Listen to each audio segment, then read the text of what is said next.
है कि बाकी प्रत्याशियों को भी हटा लेंगे, जो स्थिति लग रही है इसी में इज्जत बच जाएगा। अगर ये कर ले तो ज्यादा अच्छा है। प्रशांत किशोर ने अपने प्रत्याशियों को हटा लिया है। जो इलेक्शन होने हैं उसको लेकर सभी पार्टियां तैयारी कर रही हैं, सभी पार्टियों के जो छात्र इकाई हैं वो तैयारी कर रही हैं। नोरमा ग्रुप, जो सोचता है वो करता है, आपके अपने सपनों का आशियाना। नमस्कार, भारत लाइव देख रहे हैं आप और ये गेम बड़ा है। देखिए, बिहार की राजनीति में एक नया मोड़ आ चुका है। आपको बताते चले कि प्रशांत किशोर और कन्हैया कुमार अब एक हो चुके हैं। जी हाँ, ये बातें हम पूरे तरह से पुख्ता सबूत के आधार पर कर रहे हैं कि कांग्रेस और जनसुराज एक हो चुकी है। आखिर क्या कुछ माजरा है?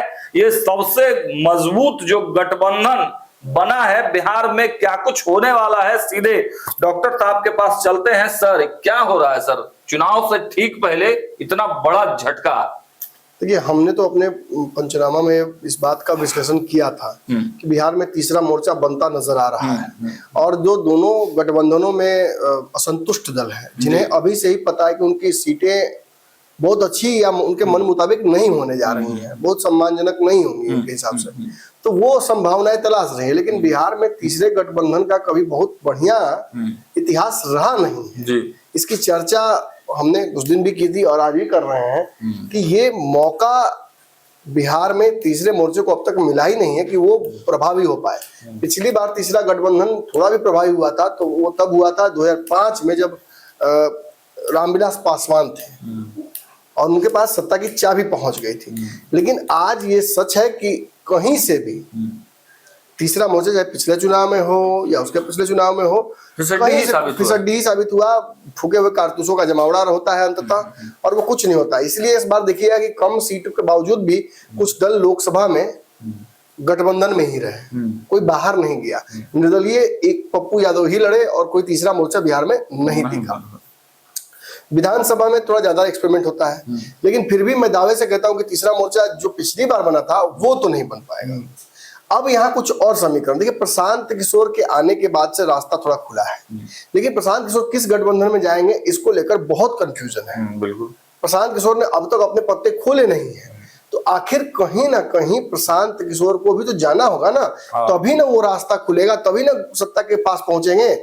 ये और कहीं से रास्ता खुलता नजर नहीं आ रहा है प्रशांत किशोर के लिए। अब पूरी तरह से अपने आप को बर्बाद करने तो आए नहीं है, ऐसे भी पॉलिटिकल ब्लैक होल की तरफ तो नहीं बढ़ेंगे अनिश्चितता की ओर, तो वो भी गठबंधन करेंगे। और मुझे जो लग रहा है, जो दिल्ली में इशारे हो रहे हैं, कांग्रेस और प्रशांत का एक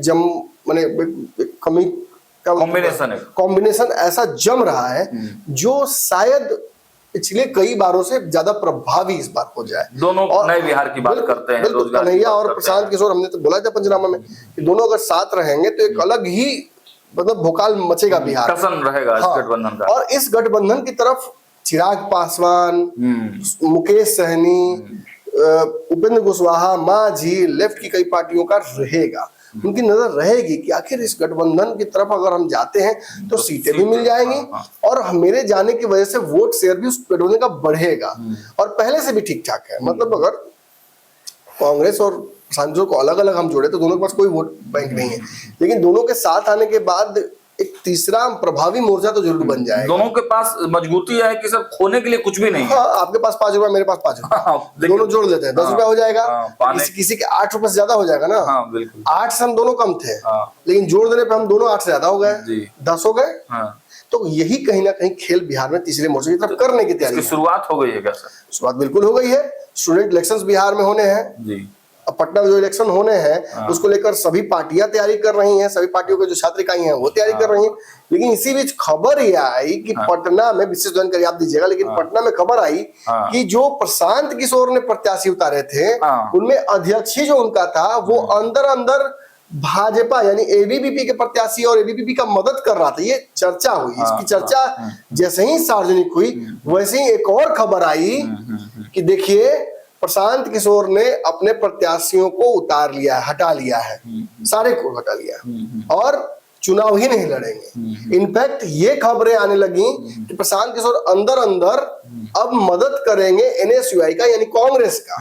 मतलब एनएसयूआई मतलब कन्हैया उसके राष्ट्रीय अध्यक्ष है, और कन्हैया की मदद करेंगे प्रशांत किशोर, ऐसी खबर आई। खुद कन्हैया भी कन्हैया की मदद करने नहीं आया अभी, लेकिन प्रशांत किशोर का इतना प्रेम दिखना, चर्चा जो हो रही है, हम दावा नहीं कर रहे, चर्चा जो हो रही है इस आधार पर तो ये कंफर्म करता है, इस बात को वैलिडेट करता है कि प्रशांत किशोर ने दरअसल मन बना लिया है। वो कह जरूर रहे लोगों को कि गठबंधन नहीं करेंगे, अभी कोई पता नहीं खोलेंगे, लेकिन अंदर अंदर उनके पास एक समीकरण है, और वो समीकरण धीरे धीरे जमीन पर उतरता नजर आ रहा है। ये इस बात को भी पुख्ता करता है जो कई बार जदयू बोल चुकी कि प्रशांत किशोर बी टीम है, जो राजद कह चुकी प्रशांत किशोर बी टीम है। किसके बी टीम है अब समझ में आ रहा है, पता चल पाया है, अब पत्ते खुल रहे हैं। बाकी तो विशेष आप बताइए कि क्या मामला है पूरा। मामला यही था कि एनएसयूआई को समर्थन दिया है प्रशांत किशोर ने एक पद के लिए, क्योंकि इनका जो एक प्रत्याशी था देवेश दीनू करके एक प्रत्याशी उतारे थे अध्यक्ष पद के लिए।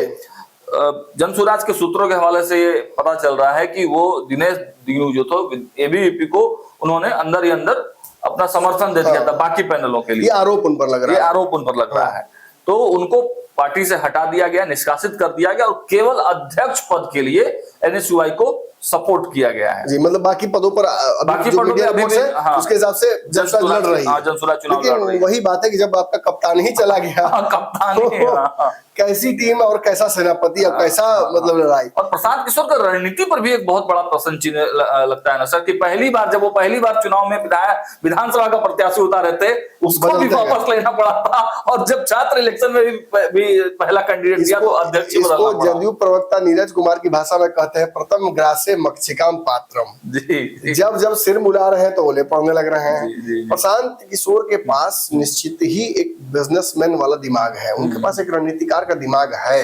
चुनाव कैसे लड़ाए किसी को वो उन्हें पता है, लेकिन देखिएगा हलवाई के यहाँ जब अपने घर में भोज होता है तो नमक घटता है, ये तय है, ये कहावत ऐसे ही नहीं है। हलवाई के भोज में कुछ ना कुछ गड़बड़ हो ही जाता है, तो वही हाल है। अब अपने लिए जब करना है तो दूसरे को तो आप बिल दे देते थे ना कि लीजिए इतना खर्चा होगा, ऐसे होगा। अब अपने जब खर्चा करना पड़ता है तो तुरंत तमिलनाडु चले गए पैसा कमाने। ये मजबूरी है। प्रशांत किशोर के मंशा पर मुझे शक नहीं है, लेकिन स्ट्रेटजी तो बेकार है। बेकार है, स्ट्रेटजी में दम नहीं है। मैं बहुत 15-20 साल से मैं देख रहा हूँ, आपके मनोरंजन के लिए मैं इस मामले को रोचक नहीं बना सकता हूँ। जो दिख रहा है सो फैक्ट है। मैंने पिछले चुनाव में भी कहा था, और जनसुराज ही बहुत सारे जो जनसुराज को कि पुराना कोई खून नहीं है लोगों का पॉलिटिकल, ये नया खून डेवलप हुआ है जनसुराज का, तो नया मुल्ला तन ज्यादा प्याज खाता है। तो जनसुराज कुछ ज्यादा एग्रेसिव हो गए, चारों सीट पे जीत रहे थे, मेरे विश्लेषण को काट रहे थे, बार बार कहते कि अब मिलना मिश्रा चुनाव के बाद, हम तो यही है, कोई मिलना ही नहीं आया। अब छात्र संघ चुनाव पे भी पूरा तड़क भड़क के साथ छात्र संघ चुनाव का ऐलान किया गया। क्या करेंगे तड़क भड़क? मुझे तो लगता है कि बाकी प्रत्याशियों को भी हटा लेंगे, जो स्थिति लग रही है इसी में इज्जत बच जाएगा। अगर ये कर ले तो ज्यादा अच्छा है। एनएसयूआई को अंदर अंदर इनका सपोर्ट मिल गया, इसकी चर्चा पूरे बिहार में हो रही है। मैं दावा नहीं कर रहा हूँ, लेकिन ऐसी चर्चाओं से एक इंडिपेंडेंट पार्टी जो किसी गठबंधन में नहीं है उसकी छवि खराब होती है, उसके नेता की छवि खराब होती है, और ये डेडली है नए प्रत्याशियों के लिए जो जनसुराज से चुनाव लड़ना चाहते हैं। चलिए, तो देखा आपने और इसमें मजेदार बात यह है कि इनके दोस्त लोग भी चला रहे हैं खबर। ज्यादा तो दोस्तें चला रहे हैं, हम तो बाद में आए। चलिए, हम पहले से नहीं था, हमको नहीं पता, हम तो बाद में आए। सही बात है। तो देखा आपने, भले ही बात छात्र संघ चुनाव की हो रही है, लेकिन प्रशांत किशोर ने ये बातें तो स्पष्ट कर दी कि आखिर उनका पॉलिटिकल झुकाव किस ओर है। और इससे आप साफ जिधर वजन उधर भजन, जिधर वजन उधर भजन वाली कहानी है। अब देखना होगा कि विधानसभा चुनाव एक बात जरूर, तेजस्वी यादव का तो नुकसान लग रहा हो जाएगा। एक तरफ कन्हैया, एक तरफ कृष्णा, एक तरफ राम, अब एक तरफ प्रशांत किशोर। ये तो तेजस्वी का बंटाधार करके ही अभिमन्यु बना दिया है इन लोगों ने मिलकर तेजस्वी यादव को, और चक्रव्यूह रच रहे हैं। अब देखना होगा विधानसभा चुनाव जब आता है तो क्या फिर प्रशांत किशोर कोई ऐसी रणनीति पे काम करते हैं, और क्या पूरी तरह से कांग्रेस के पाले में चले जाते हैं। फिलहाल इस वीडियो में इतना ही। देखते रहिए भारत, बहुत बहुत धन्यवाद। आपके सपनों को हमने सजाया है, ई होम्स पैनोरामा को हमने बनाया है। ई होम्स मेरा एक सपना था जिसपे मैं पिछले 4 साल से काम कर रहा था। हमने जो बनाया है वो सबने है माना। ई होम्स पैनोरामा में हो आपका भी आशियाना। और फाइनली हमने 2021 में इस प्रोजेक्ट को लॉन्च किया। बहुत लोग अप्रिशिएट कर रहे हैं कि पूर्णिया जैसे शहर में, बिहार के, एक तो बिहार की बात करें उसमें भी पूर्णिया जैसे छोटे जगह में इस तरह का लाइफस्टाइल देना, ये सुन के हम लोगों को बहुत अच्छा लगता है। ई होम्स में हमने कुछ और भी किया है, जैसे हम जिस जगह में रह रहे हैं हमारी फैमिली सिक्योर हो, उनको सिक्योरिटी का ध्यान में रखा है। आपकी सुविधा और सुरक्षा आपके लिए खास है, ये आपका विश्वास है। इसमें आर्टिफिशियल इंटेलिजेंस का 7 लेयर सिक्योरिटी का हमने इस्तेमाल किया है। लस ग्रीन कैंपस को बनाया है, यदि हमारा बाउंड्री वाल है तो वो वर्टिकल गार्डन है। ये जितनी भी फैसिलिटी होता है एक इंटरनेशनल टाउनशिप में, ई होम्स है, ये हम लोग विश्वास नहीं कर पा रहे हैं। जो भी हमारे मित्र दोस्त या जो भी हमारे बाहर के बाहर आते हैं तो हम लोगों को बहुत अच्छा सुनने को मिलता है और बहुत अच्छा क्रेडिट मिल रहा है। वो सारा हमने सिर्फ एक बिल्डिंग नहीं बनाया, हमें एक बहुत अच्छा लाइफस्टाइल दिया ई होम्स में, और मेरा एक सपना था जिसको मैं आज फुलफिल होते हुए देख पा रहा हूँ। ये आपका आवास है। ई होम्स पैनोरामा में अब आपका निवास है। E homes Panorama, luxurious lifestyle redefined. Panorama group, जो सोचता है वो करता है। अगर ये वीडियो पसंद आई और वह बिहार के राजनीति और बिहारियत से सरोकार रखेनी तो सब्सक्राइब बटन दबा के चैनल के सब्सक्राइब कर ली। ओजे एगो घंटी बा, ओकरा बटन दबा देला से कुल सटीक और मारक खबर रुआ मुफ्त में मिल जाई। अगर रुआ पत्रकारिता के हमनी के नया प्रयोग में सहयोग कर चाहतानी तो ज्वाइन बटन दबा दी।